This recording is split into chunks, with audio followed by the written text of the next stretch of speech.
غدیر خم کیا ہے اور اس میں کیا واقعہ ہے، اور غدیر کسے کہتے ہیں اور خم کسے کہتے ہیں؟ اب یہ بڑی اہم بات ہے، اس کے پیچھے واقعہ کیا ہے اور غدیر کے کیا معنی ہیں اور خم کے کیا معنی ہیں۔ یعنی یہ دو علیحدہ چیزیں ہو گئی، ایک غدیر خم ہو گیا اور دوسرا اس سے پیچھے چھپا ہوا واقعہ کیا ہے۔ اب آپ سمجھیں، دین مکمل ہوا عرفات کے میدان میں۔ اللہ رب العزت نے ارشاد فرمایا الیوم اکملت لکم دینکم، کہ آج ہم نے کیا کیا ہے، دین کو مکمل کر دیا ہے۔ اب کیونکہ یہ حج کا موقع تھا، حج کے بعد سارے قافلے اپنے گھروں کی طرف روانہ ہو گئے۔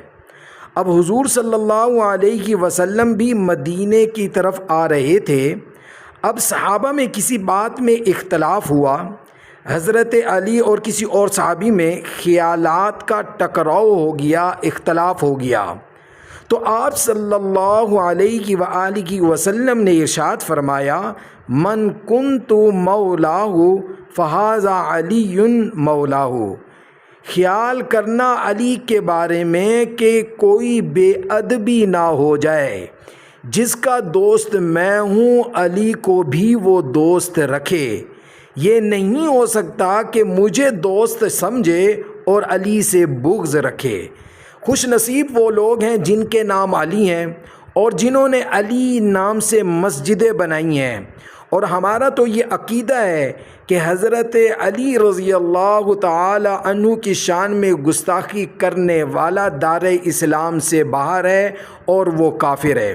اور اسی طرح ہمارا دیگر صحابہ کرام کے بارے میں بھی یہی نظریہ ہے کہ کوئی حضرت ابو بکر کو تسلیم نہیں کرتا، ان کے اوپر شب و شتم کرتا ہے، حضرت عمر کے بارے میں، حضرت عثمان کے بارے میں، یا کسی اور حضرت امیر معاویہ کے بارے میں، حضرت ابو سفیان کے بارے میں، یا کسی ادنا سے ادنا صحابی کی بھی توہین کرتا ہے، وہ دائرہ اسلام سے خارج ہے۔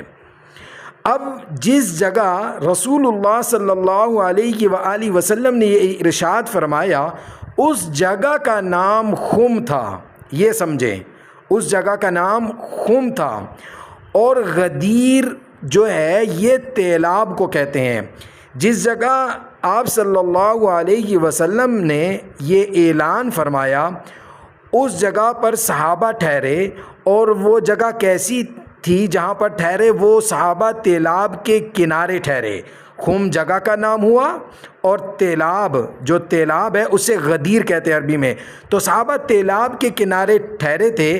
یہاں پر آپ صلی اللہ علیہ وسلم نے یہ ارشاد فرمایا من کنت مولاہ فہذا علی مولا، جس کا میں آقا ہوں علی بھی اس کا آقا ہے، یعنی دوست ہے۔ جو مجھے محبوب رکھتا ہے وہ علی کو بھی محبوب رکھے۔ تو اس سے خلافت ثابت نہیں ہوتی۔ اگر اس سے خلافت ثابت کرنا ہوتا تو میدان عرفات میں رسول اللہ صلی اللہ علیہ وآلہ وسلم وہاں پر ارشاد فرماتے، جو بین الاقوامی اجتماع تھا، نہ کہ یہ کہ سب لوگ گھروں کی طرف جا رہے ہیں، جو جہاں سے آیا ادھر جا رہے ہیں، اور 18 ذی الحجہ کو تیلاب کے کنارے رسول اللہ صلی اللہ علیہ وسلم ارشاد فرما رہے ہیں۔ تو خلافت کا اعلان تو تمام لوگوں میں ہوتا ہے، نہ کہ تیلاب کے کنارے چند لوگوں کے سامنے، چند صحابہ کے سامنے۔ تو اس سے خلافت ثابت نہیں ہوتی، تو یہ غلط فہمی ہے۔ تو اسی لیے سمجھ لیں کہ من کنت مولاہ فہذا علی مولا، اس سے خلافت ثابت نہیں ہوتی۔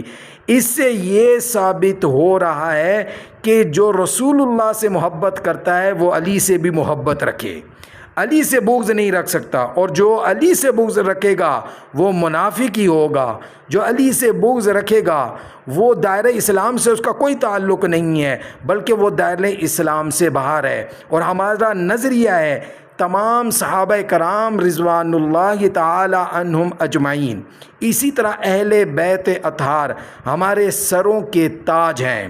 حضرت ابو بکر صدیق میرے سر کے تاج ہیں، حضرت عمر میرے سر کے تاج ہیں، حضرت عثمان میرے سر کے تاج ہیں، حضرت علی میرے سر کے تاج ہیں، حضرت حسن حضرت حسین میرے سر کے تاج ہیں، حضرت فاطمہ میرے سر کی تاج ہیں۔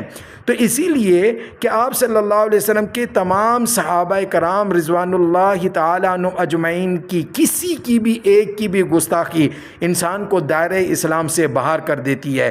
اللہ رب العزت ہم سب کو اہل بیت اطہار اور جمیع صحابہ کرام رضوان اللہ تعالی عنہم اجمعین سے سچی محبت نصیب فرمائے۔